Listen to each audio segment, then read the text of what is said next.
Hi, the second diagnostics test that is equally important as heteroskedasticity test is the test for serial correlation.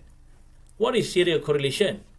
The easiest way to understand it is that if we have serial correlation, then the error terms of our OLS estimation are assumed to be correlated across time periods. Therefore, this serial correlation test is more meaningful for a time series dataset, since serial correlation usually occurs in such type of data. However, the auto DTA dataset that we use throughout this lesson is not a time series dataset. It is a cross-sectional data because the data is the observation for a number of car models and makes. However, for the purpose of understanding the test, we can create a hypothetical time period to the auto DTA. In other words, we are going to create a time period from period 1 until period 74 because we have 74 car models in the auto DTA dataset. So we sort of creating a time period from period 1 until period 74. So how to create a time period observation?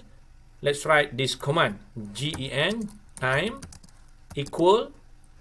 This is like the frequently used command to generate a new variable. Gen is the command, time is the time period that we want to create. So the expression is underscore n. We tell Stata to create a time period 1, 2, 3 until the last observations. Let's press enter. So let's browse the data and have a look at the time period variable that we just created.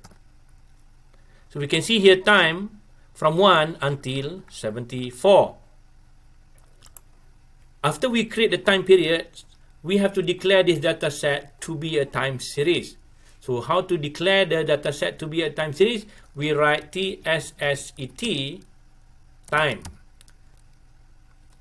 So we tell Stata to make this dataset a time series dataset by referring to the time period with the variable name time. Press enter. So time variable time 1 until 74. So let's rerun the regression first. Regress mpg weight foreign without the robust. Enter.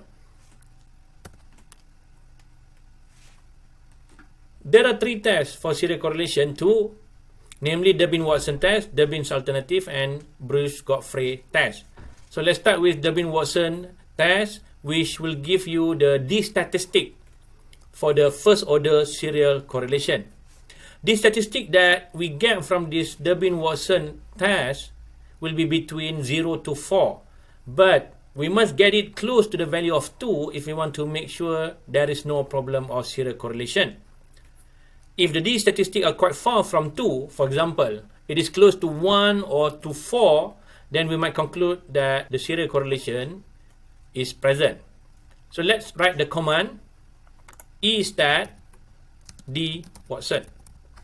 Estat this Watson and press enter. So we get the value of Durbin-Watson. The statistic is 2.42. Apparently, we can say that it is quite close to the value of 2. Hence, we may conclude that the serial correlation is not present. However, to further confirm, let's run another test, namely Durbin alternative test. From this test, it will give p-value instead of a D statistic. So how to run Durbin alternative test? We write estat d urbinalt estat Durbin alternative, and we put this small option there to get the F statistics and the p-value and not the Z statistic. So let's press enter, and we can see from the result we get a p-value of 0.067, which is greater than the significance level of 0.05 or 5% significance level. So via this Durbin's alternative test, we conclude that the serial correlation is not present. The final test for serial correlation is Bruce-Godfrey LM test. Bruce-Godfrey LM test can determine the presence of serial correlation either in the first order or higher order. If we want to test for the first order serial correlation, we write is that B Godfrey and enter. So this is Bruce Godfrey LM test for the serial correlation with one leg, or first order serial correlation, and we get the p-value of 0.062, which is greater than the significance level of 0.05. Therefore, we cannot reject the null of no serial correlation. Assuming we want to test for higher order serial correlation, we can rewrite the command again, is that Godfrey, but now we can add legs. For example, legs 1 until 10. 1/10.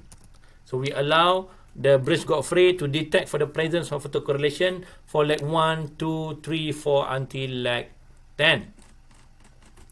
Enter.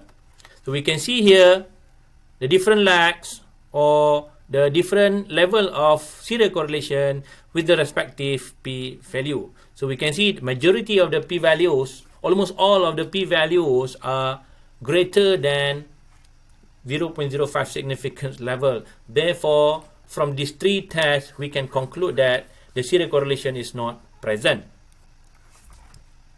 Suppose that we find the serial correlation is present in our time series dataset. So how do we correct it? We can estimate a Price-Winston and Cochrane-Occart generalized least square regression. So how do we run the estimation? We can write Price, P-R-A-I-S, and then the DV, which is MPG, and the IVs, weight, foreign, and we can put option CORC here. So this is the technique to estimate Price-Winston and Cochrane-Occart GLS regression after we find the presence of serial correlation in our estimation. We can see the result, but apparently it's not really meaningful because we have shown earlier there is no serial correlation in our model. Another way to correct for the presence of serial correlation and heteroskedasticity. Suppose that we have these two problems present in our model. So how do we correct both? So we can run Newi estimation. What is Newi estimation? This is a regression with Newi-West standard errors which are robust to heteroskedasticity and serial correlation problem. So we write Newi and we write Newi as a way to estimate our regression of mileage model, MPG, weight, foreign, and we put lag here as 1 and we get the result. So to know more about the Price-Winston estimation and Newi estimation, you can write help Price, or you can also write help Newi, and you may read further to understand the technique.